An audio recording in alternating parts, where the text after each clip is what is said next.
রূপকথারই গল্প শোনো, আসছে চাঁদের বুড়ি।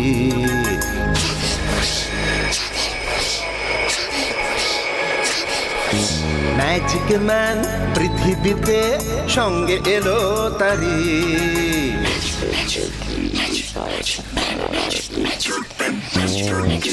রূপকথারই গল্প শোনো, আসছে চাঁদের বুড়ি। ম্যাজিক ম্যান পৃথিবীতে সঙ্গে এলো তারি। গল্প হবে, ম্যাজিক হবে, হবে মজার খেলা। তোমরা যদি দেখতে চাও চলে এসো এই বেলা। চাঁদের বুড়ি, চাঁদের বুড়ি, ম্যাজিক ম্যান, ম্যাজিক ম্যান।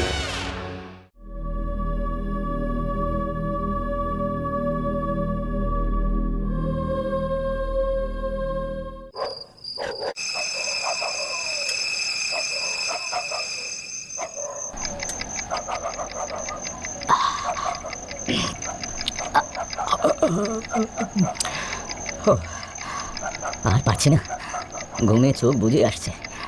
সারাদিন খুব ধকল গেল।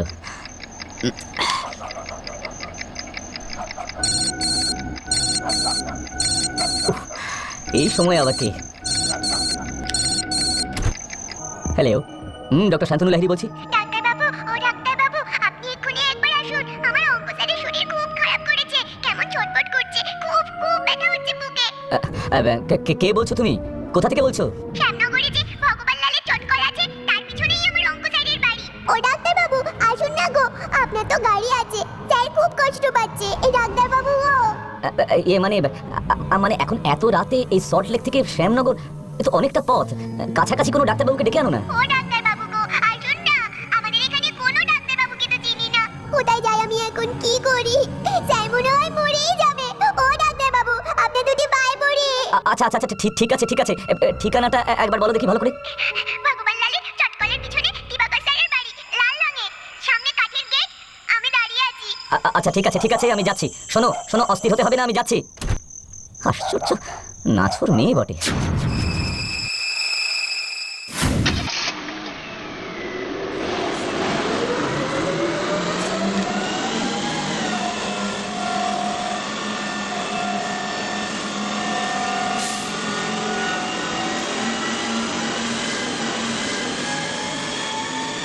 মানুষ বিপদে পড়েই আমাদের ডাকে, কিন্তু আমরা তো মানুষ। মেয়েটা গলাটা শুনে কেমন মায়াও হলো।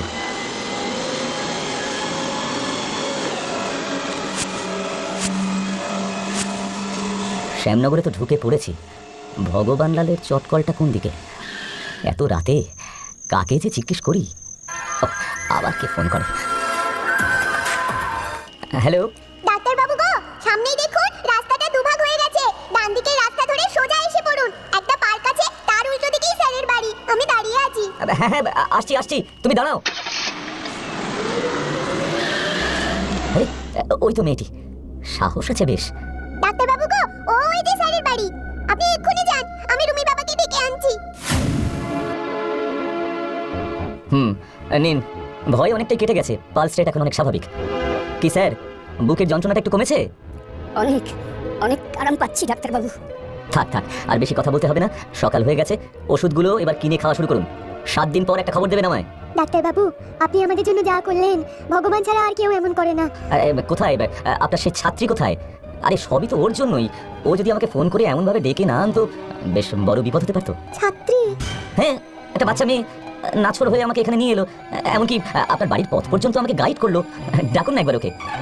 উনি কি বলছেন গৌরী? আমি তো ভেবেছি পাশের বাড়ির রুমির বাবা আপনাকে খবর দিয়েছেন।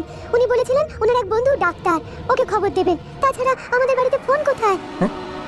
মানে এসব কি বলছেন? আমি তো আজ প্রায় 11 বছর হলো মাস্টারের চাকরি থেকে অবসর নিয়েছি। উনি এখানকার সরকারি স্কুলে অঙ্ক করাতেন। তাহলে ওই মেয়েটি কে ছিল?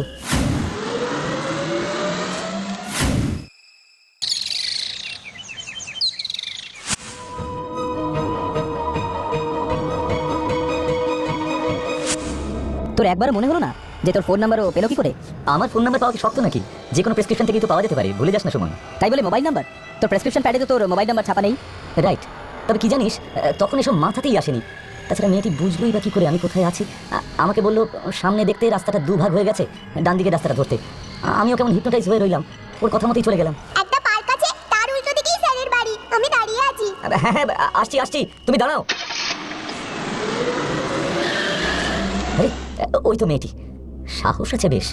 ডাক্তারবাবু গো, ওই যে স্যারের বাড়ি। আপনি এক্ষুনি যান, আমি রুমি বাবাকে ডেকে আনছি। ইয়েস, ফোনটা তোর মোবাইলেই এসেছিল বললি তো? দেখো, কাল ইনকামিং কল লিস্টে নাম্বারটা থাকবে। কাল রাতে লাস্ট কল, আইডেন্টিফাই করতে কোনো অসুবিধা হওয়ার কথা নেই। ঠিক বলেছিস। রাত 9:32 সুকুমার দা, 10:08 রতন, 11:25 নার্সিংহোম থেকে 11:40 তোর বৌদি। দেখি এই সুমন, সে পাচ্ছি না তো। এই দেখ, 11:40 পর আজ সকাল 7:20 তুই ফোন করলি, আজ আসছিস বলে। কিরে দেখি তো। হ্যাঁ, আচ্ছা তুই কল লগ আইটেম ডিলিট করিসনি তো? একদম না, টাইম কোথায় পেলাম? তাছাড়া ওই নাম্বারটাই শুধু। Really strange, super natural. প্রেশারটা চেক করতো সুমন, আমার অসম্ভব ঘাম হচ্ছে। আরে রিল্যাক্স শান্তনু, রিল্যাক্স। যেই ফোন করুক, কোনো ক্ষতি তো হয়নি। আরে কিছুতেই বিশ্বাস হচ্ছে না রে, মানতে পারছি না সুমন, মিলছে না। স্যার, বেড নাম্বার 809 পেশেন্টের অবস্থা খুব খারাপ হচ্ছে। পালস রেট নেমে যাচ্ছে, খুব প্রেশার খুব লো হয়ে গেছে। আমি কি করবো? আমি বারবার বলছি ওকে ইমিডিয়েট অপারেশন করতে হবে, ওষুধে আর কাজ হচ্ছে না, বাইপাস সার্জারি ছাড়া কোনো উপায় নেই। ঠিক আছে শান্তনু, কুল ডাউন। শর্মিলা তুমি যাও, আমি গিয়ে দেখছি। বেড নাম্বার 809 এর পেশেন্ট বাইপাস সার্জারি টাকা জোগাড় করতে পারছে না, তা আমি কি করতে পারি বলতো সুমন? আমি তো বলেছি আমাকে ফিস দিতে হবে না। হ্যাঁ ঠিক আছে, রিল্যাক্স শান্তনু, তুই বাড়ি যা, রেস্ট নে, আমি দেখছি কি করা যায়। ওঠ, আরে ওঠ বলছি, ওঠ।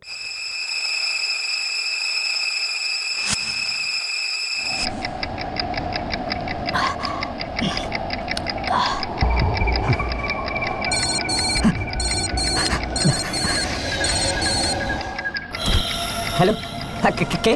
Hello, doctor Lahiri, bed number 809 এর অবস্থা আরো খারাপ হচ্ছে। রোগীর বাড়ির লোক একটু আগে এসে অপারেশনের জন্য সব টাকা দিয়ে গেছে। ওর অপারেশনটা যদি এক্ষুনি করেন তাহলে হয়তো। ও ইয়েস, আমি তো বলেছিলাম আমি কোনো টাকা নেব না, অন্তত ওষুধপত্রের খরচ জোগাড় করতে হবে। আমি আসছি, রোগীকে ওটিতে নাও, রেডি করো। থ্যাংক গড, অপারেশন খুব ভালো হয়েছে। আপনাদের পেশেন্ট এখন আউট অফ ডেঞ্জার। 72 আওয়ার্স আইটিউতে রেখে আমরা মনিটর করব।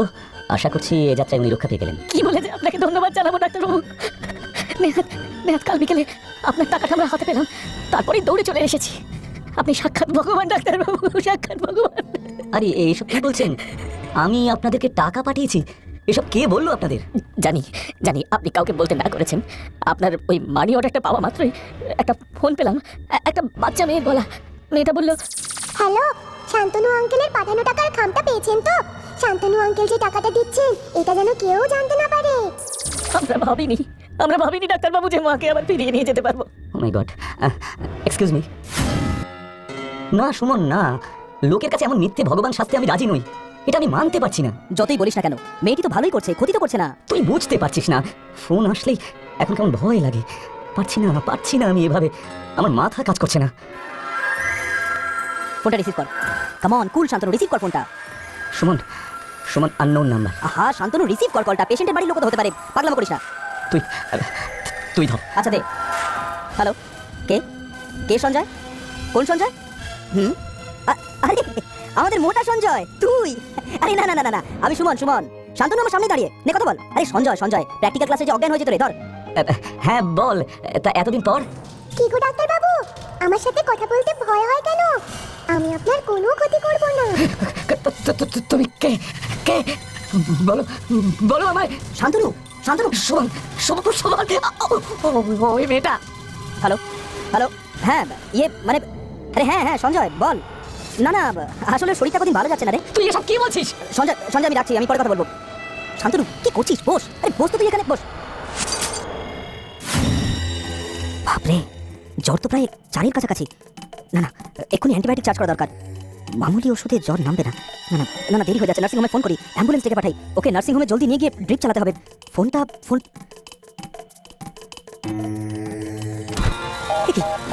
কখন ডেড হলো? কিচ্ছু ভালো নেই, তোর আর ভালো লাগে না। শান্তনুর মোবাইলটা, ও মাই গড, সকালবেলা রাত করে তো ফোনটাও ভেঙে ফেললো। আমি আজকে ফোনটা আনতে ভুলে গেলাম। এখন উপায়? তার মানে আমাকে ওর গাড়িটা বার করে নার্সিংহোমে চালিয়ে নিয়ে যেতে হবে। যাই গ্যারেজ খুলে গাড়িটা বার করি আগে, তারপর ওকে। কিন্তু গ্যারেজের চাবি, চাবিটা কোথায় ফেলে রাখে? বারবার বলেছি বৌদিকে নিয়ে আয়। না বাবা মার অসুবিধা হবে। যন্ত্রণা, মা মা গো ডাক্তারবাবু খুব কষ্ট হচ্ছে বুঝি? মা মা আমি সোমা। আমাকে আমাকে ভালো করে দাও মা, আমাকে ভালো করে দাও, আমার খুব কষ্ট হচ্ছে, আমি পারছি না। জানি তো, তাই তো এলাম আমি। আমি মাথায় হাত বুলিয়ে দিচ্ছি, দেখো জ্বর কমে যাবে এক্ষুনি। আরাম লাগছে, খুব আরাম পাচ্ছি এখন। তোমার তোমার নাম কি? বললাম তো, সোমা। কোথায় থাকো তুমি? কোথায় থাকি না, থাকতাম বলো? সে তুমি চিনবে না, আমি এক অজপাড়া গাঁয়ের মেয়ে। জানো তো ডাক্তার বাবু, তোমার মতোই আমারও একবার জ্বর হয়েছিল। কবিরাজ দাদু কত ওষুধ দিল, জ্বর কমলো না তাও। তারপরে একদিন রাতে জ্বর খুব বেড়ে গেল। আমরা তো খুব গরিব, বাবা কি করবে তখন? ভ্যান গাড়িতে চাপিয়ে কলকাতায় হাসপাতালে নিয়ে আসছিলাম না গো আমাকে বাঁচাতে। আমি মরে গেলাম, আমি মরে গেছি, তার জন্য আমার কোনো দুঃখ নেই। আমার মাটা আর বাবাটা এখনো খুব কাঁদে, ওদের খুব কষ্ট হয়। জানো তো ডাক্তার বাবু, আমাদের গ্রামে তোমার মতো কোনো ডাক্তার বাবু নেই। এই তো সেদিন পটাইয়ের বাবাটা মরে গেল। সোমা রে, আমি আমি বুঝতে পেরেছি তুই কি বলতে চাস। আমি দেখবি সুস্থ হয়ে উঠেই না তোদের গ্রামে চলে যাবো রে। ওখানে গিয়ে আমি তোদের গ্রামের মানুষের চিকিৎসা করবো সোমা। তাই ডাক্তার বাবু, তাহলে তো খুব ভালো হবে। তুমি, সুমন ডাক্তার বাবু, সঞ্জয় ডাক্তার বাবু যদি সবাই মিলে একটা কিছু করো, গায়ের লোকগুলো বেঁচে যায়। শহরে কত ডাক্তার বাবু বলো? তুই আর চিন্তা করিস না, তুই আর কষ্ট পাস না সোমা। চাবি পেতে জীবন বেরিয়ে গেল। আর কষ্ট পাস না, আমি যাব। কোথাও যেতে হবে না, চল এবার নার্সিং হোমে চল। অনেক ভুলভাল বকেছিস, চল। না সুমন, আমি ভালো হয়ে গেছি রে, জ্বর তো আর নেই। মানে ইয়ার কি হচ্ছে? এ কি স্ট্রেঞ্জ, গা যে একদম ঠান্ডা। এই তো 104 জ্বর দেখে গেলাম, কি হচ্ছে এসব? এ কি, ফোনটা তো দেখছিল। ভয় পাস না। হ্যালো, হ্যাঁ ডক্টর লাহিড়ী বলছি। কোথায় থাকেন আপনি? এ তো অনেকটা দূর, আপনি রুগীকে নিয়ে আসবেন কি করে এতটা পথ? না কাল সকালে আমিই যাব। হ্যাঁ ঠিকানাটা বলুন আপনি। হ্যাঁ আমি পৌঁছে যাব। এসব কি হচ্ছে কি শান্তনু? গুড নিউজ সুমন, সঞ্জয় রাজি হয়ে গেছে। আশা করি আমরা তিনজনই সামলে নিতে পারবো বল। হ্যাঁ ভাবছি 10-15টা বেড রাখবো। আর এখান থেকে ওষুধপত্র যন্ত্রপাতি সব নিয়ে যাবো। আর আমাদের গাড়িগুলোতে অ্যাম্বুলেন্স কি সেরকম দেখলে গাড়ি করে এখানে পাঠিয়ে দেবো। শর্মিলাও যাবে বলেছে, একজন ট্রেন্ড নার্সেরও তো দরকার, আমি রাজি করিয়েছি। তুই পারিসও বটে। দেখ আবার সঞ্জয় ফোন করলো কিনা। হ্যালো, না সঞ্জয় না, হ্যাঁ বল। থ্যাংক ইউ ডাক্তার বাবু, আমার যে কি আনন্দ হচ্ছে। তোমাদের কাছে আমাকেও নিও। পাকা মেয়ের কথা শোনো, এখন ফোনটা রাখ, এদিকে অনেক কাজ বাকি, সব গোছাই আগে, পরে কথা বলবো কেমন? হ্যাঁ ঠিক আছে। ওর তাহলে গ্রামটা একবার ঘুরে দেখবি বললি, আর কোন বাড়িটা আমাদের হাসপাতাল হবে সেটাও তো দেখে আসতে হবে। চল। এই শান্তনু, কে ফোন করেছিল বললি না তো? হ্যাঁ কে? হ্যাঁ, গল্পটা কেমন লাগলো বলো? খুব ভালো, খুব ভালো। এবার তো তুমি চলে যাবে চাঁদের বুড়ি? যেতে তো আমাকে হবেই। আমি আর কখনো পার্ক নোংরা করব না। জানি তো সোনা, তোমরা সকলেই গুড বয়, গুড গার্লস। সত্যি তো? তাহলে তোমরা সকলেই গুড বয়েজ এন্ড গার্লস, তাই তো? অন্য কাউকেও পার্ক নোংরা করতে দিও না কিন্তু। ঠিক, একদম ঠিক। এবার চলি তাহলে, আবার সামনের রবিবার দেখা হবে। Tata tata.